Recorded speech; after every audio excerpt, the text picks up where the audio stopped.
sepanjang tahun 2024, Satres Narkoba Polres Ogan Komering Ulu Timur berhasil menangkap 90 orang tersangka narkoba dan memusnahkan 35 kg ganja.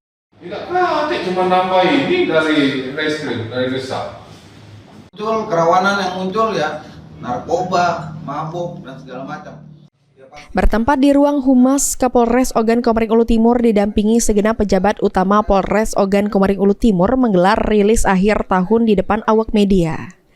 Sejumlah pencapaian ungkap kasus dipaparkan oleh Kapolres Ogan Komering Ulu Timur pada tindak pidana umum mendominasi hingga angka 81%, khususnya untuk kasus curat, kemudian disusul dengan tindak pidana penggelapan dan penipuan serta tindak pidana lainnya.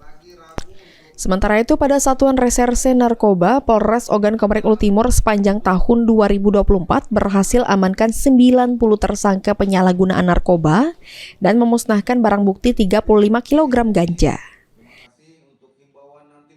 Kalau kita lihat, mungkin teman-teman bisa lihat di layar ada perbandingan gangguan Kamtibmas dari 2023 dan 2024. Dan kalau kita lihat ya, dari data ya pada tahun 2024 yang tinggi ya, ini di atas angka 81%, yaitu curat ya. Kemudian ada penipuan dan penggelapan di angka 64%. Kemudian penganiayaan serta kejahatan lainnya.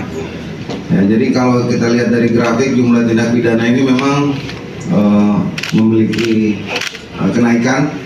Ya, tadi curat, kemudian penipuan dan penggelapan, penganiayaan serta lain-lain. Kapolres mengapresiasi kinerja seluruh personil Polres Ogan Komering Ulu Timur yang telah berjuang melaksanakan tugas dan pengabdian sehingga dapat menciptakan kondisi Kamtibmas yang kondusif sepanjang tahun 2024. Elvandri Jeffriyadi, Pol TV.